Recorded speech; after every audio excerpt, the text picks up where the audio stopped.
Good afternoon, everyone. My name is Lorraine Sliger, S-L-I-G-E-R. I'm with the state's All Hazard Incident Management Team as their Public Information Officer. We've been out supporting Humphreys and Hickman County these last few days. We were in the process of turning that back over to the locals.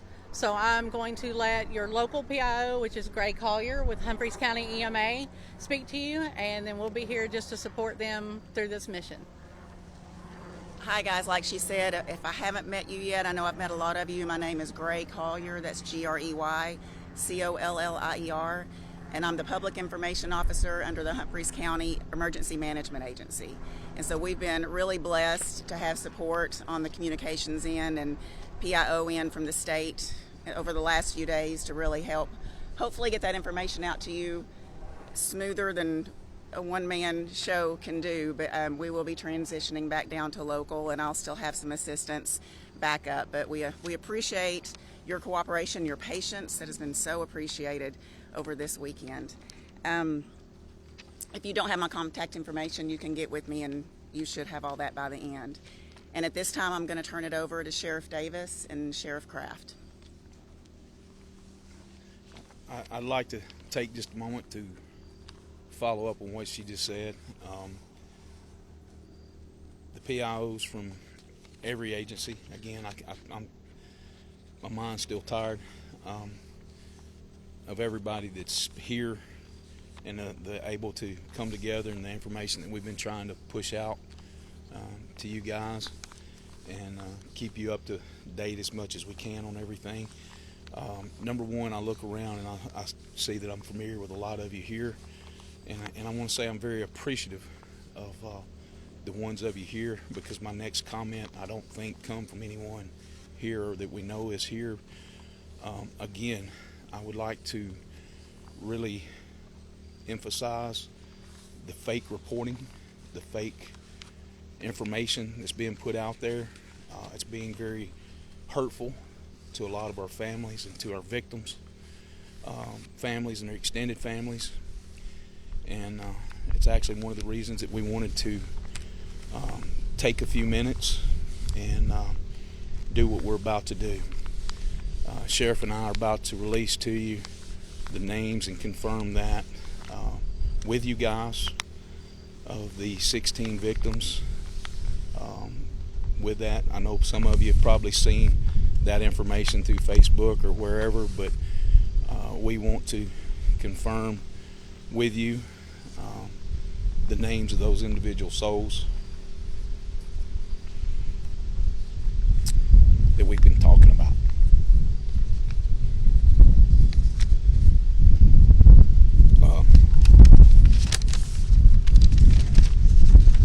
We'll be going in alphabetical order, and we'll be rotating between he and I, between the sheriff and I. So Jason Adams, Erick Anderson, Billy Baker, Adam Boatman, Christopher Clark, Mindy Clifton, James Cook, Reyna Gillahan, LaTeisha Mays, Jeremy Moore, Melinda Rainey, Melissa Stanford, Trenton Stewart, Rachel Woodall, Stephen Wright,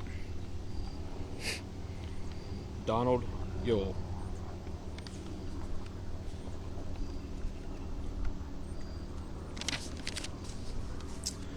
that's the name of our 16 souls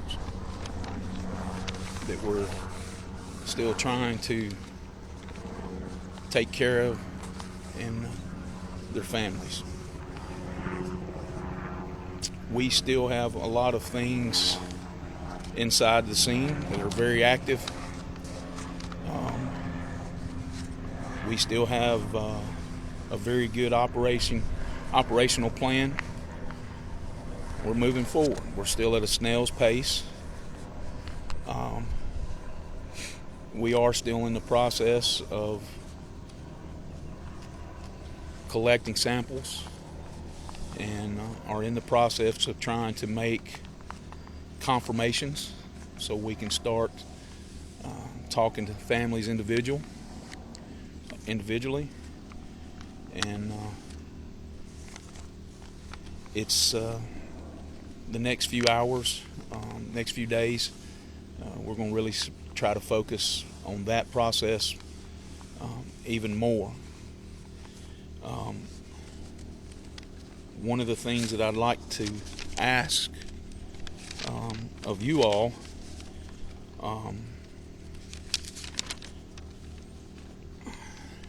we're going to take questions about what's going on, and I'm going to respectfully ask that we not be asked questions about the victims and their families. Yes. If we may respectfully do that. Again, everybody's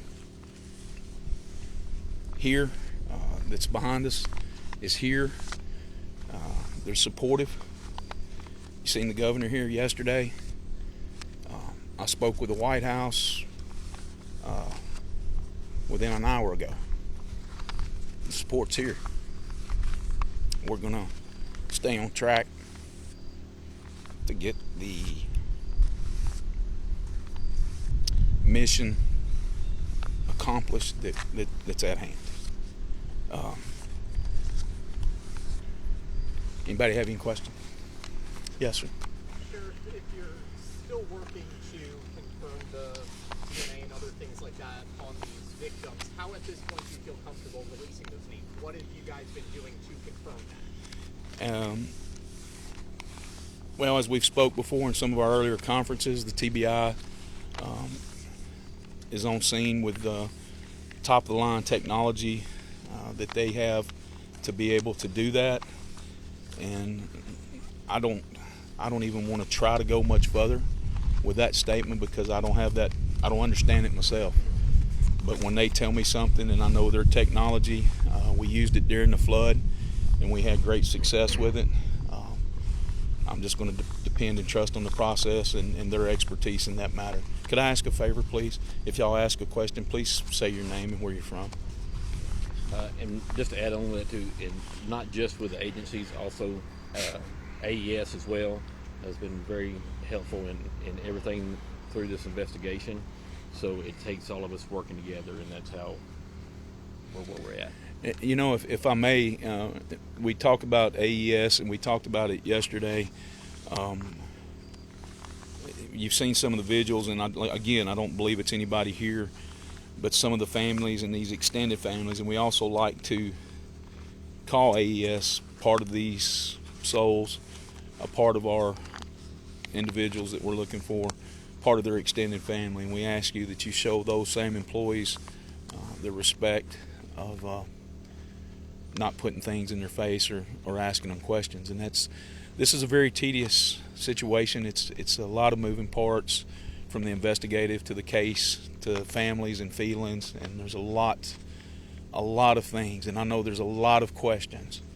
I know the families have a lot of questions, and we're in a snail's pace, and we will try to get you as much information as we can, as fast as we can, and continue to be as transparent as we can.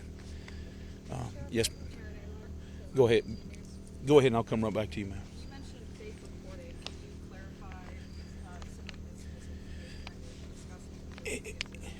Right? Sheriff, you want to talk? It's just like I said, misinformation, and it is being passed out. And like I said, and we don't believe it's from anybody here, but y'all know in the media, y'all understand there's a lot of people that have their own pages, their own YouTube channels, and everything. Their own agendas.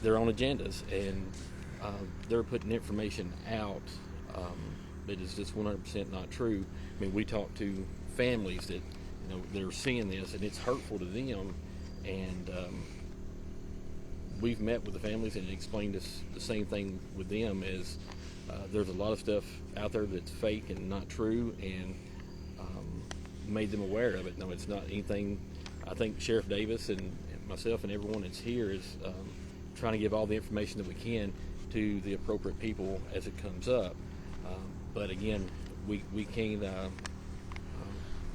control what a lot of other people do and the conspiracy theories that comes out, and that is unfortunately that's probably every day something new comes out, and it's hurtful to the families, and our concern is on the families right now, and we need to be taking care of them and not spreading that or drawing more attention to stuff that's just not true. Drama. Yes. Forgive me. I told her I'd take her next. Isabel Rosales with CNN. Yes, ma'am. I think this question may be better suited for the ATF for Guy. You defer to our ASAC today. Ma'am, I ask if it's regarding the investigation. I don't want to speak for the SAC, but I ask if it's regarding the investigation that I want to probably defer that question with that permission, if that's okay. Thank you. Thank you so much. I understand that this investigation, how careful you have to do this. This could take weeks, if not months. I'm wondering if you could give us a little bit more insight as to the process of this, given the nature of the destruction there. What are the context clues that you're looking for, trying to come to the answer as to the cause? Like, bring us into your world. We're not experts in this. What are you looking for? So it's a two-part system to where the first part is we have to make sure that the scene is safe for everybody to work, all the first responders that are there to work. We make sure that that scene is safe, render anything that needs to be neutralized as far as potential hazards, whether that's explosives or anything else. We'll make that secure, and then we start to do the recovery process of any remains that are there, so that as each part as we go to clear, it's a very big site, and as we go to clear those areas, then it's a two-part process there to do that. So, and then as that area is clear, and then once we have that entire area cleared for all hazards, all remains, everything else, then we'll start the post-blast, investigation and that to kind of see the cause and origin of what happened. But what does that look like? What are you looking for, given the level of this review? Everything, it's almost like putting a puzzle back together. We have worked closely with AES to know to look at pictures, look at blueprints, any of the identifying things that were in the building, and then we slowly, methodically chart to put some of that stuff together. What would be a critical piece of evidence that you're looking for? There's all of it is there. You're dealing with varying sizes of things. Things don't look like they did. You've seen the overhead parts of it. Literally, you're taking small pieces, trying to construct them back into big pieces. Yeah, and I hate to keep beating this. I'm so sorry. I'm just trying to I can understand address the that if role. you'd like. What is the key, most helpful piece of evidence that you're looking for and trying to come to this cause? Because I can't imagine that that's easy. It's not easy. So the piece of evidence that you're looking for is the reconstruction of the scene to kind of put it back together as it was. You may not actually see that one actual thing. I know what you're asking, but it's difficult to do. You're taking areas and that things are spread out over miles. So. Can you talk about the technology or the tools that will help you in that process? Yeah, a lot of it is like human capital that is out there working. It is agents, it's EOD, it's people on the ground. They do a map gridding system. There's hundreds, if not thousands, of tags on each independent piece of evidence that you may see, and then we go back through, and it's all like a grid pattern back out to kind of where it started from and where it ended up. Do you feel confident that a cause will be found, or is there a potentiality that it might never? I can't speak on that right now because you'd have to put it all back together. So. And my question, I'm with Cable News 2 in Nashville. Sheriffs, you guys stated that you guys are in the process of making confirmations to stop talking to families in the building. So have you been talking with families as a group, and what were those conversations in the We have spoke to the families as a group.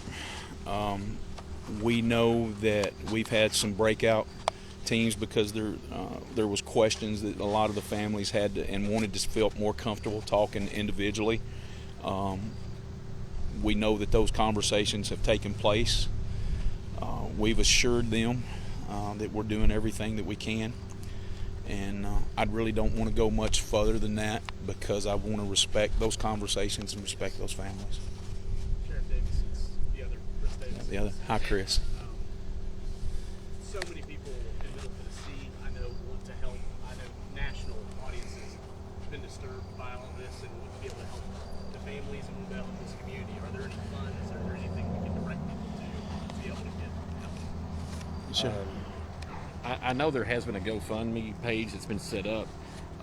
The information is on Humphreys County, Hickman County EMA's website or our Facebook page. It's also on the Hickman County Sheriff's Office Facebook page, and I'm assuming probably Humphreys County is as well. So there is some stuff that's getting started. Yes, sir. And then I also just want to ask, I know you guys are wanting to protect, the identities of these families. Totally understand that. But give us an idea of the kind of people we've lost here in this community. It seems like the two of you likely know these people. Absolutely, Chris. And just for an example, as I've said before, it's you walk into this room and we look at a list of names before we get the list of names. We're walking into the room, and then that's when we start putting faces, families together. That's when we start putting things, oh wow moments. And what I mean by that, Chris, is as we stand up there, we start looking out across everyone that's in the room. My neighbor, her husband is in one of these victims. One of my best friends. Okay, guys, we can take one more question. We've got time for that, and then we've got other appointments we need to be at. Growing up was in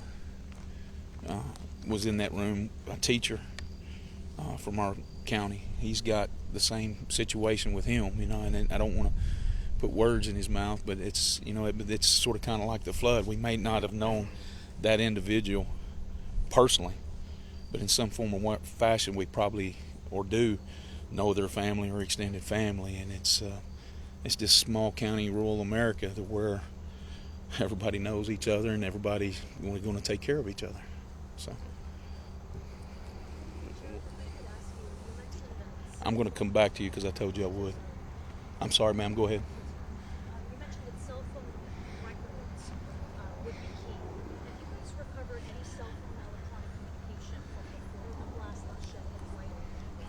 Ma'am, I'm going to say that's information that is still important to that investigation part of it. And I want to go back and I want to address a question that was said earlier. And please remember this, and I want to echo this, and I want to keep echoing this. We're treating this as if we do any other call that we go on. We have one shot. One shot. If this is an accident, we want to prove it to ourselves that this is an accident. If this is something, not saying that it is or it is not, we only have that one shot to process that evidence and to be methodical and slow and making sure that it is that accident or it is something else. And we've got to take every measure for that. And I think I want to really reiterate the fact that of what those NRT guys are doing, and in this kind of heat. I know for a lot of us in Tennessee this may not seem like a lot of heat, but when you put the equipment on, the gear on, and are inside that location, it's very physically demanding. And but to get to that answer, I think to get to the answer that you're wanting, is part of that's going to take time, and we're having to treat things the best way we can to get those answers and to get that closure, not only for the families, but to find out that the reason why this happened. So yes, ma'am, and I apologize to you. Sheriff, teams have been out there all weekend long.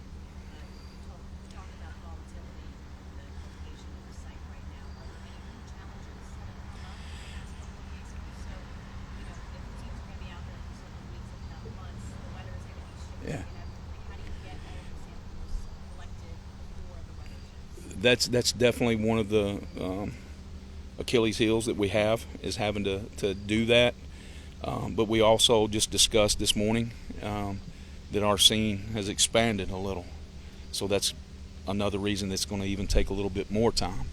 So with all the different, the physicalness of the work, if there is a such word as that, that's how tired I am. The physical nature of the work, how demanding it is, the mass, the desire to take the time and make sure that we're doing it right, that's all part of this. Does that make sense, what I'm trying to say? I hope I answered your question in that way. But folks, I really appreciate your attentiveness to being mindful of our victims. Sheriff and I've got to leave. I've got a funeral.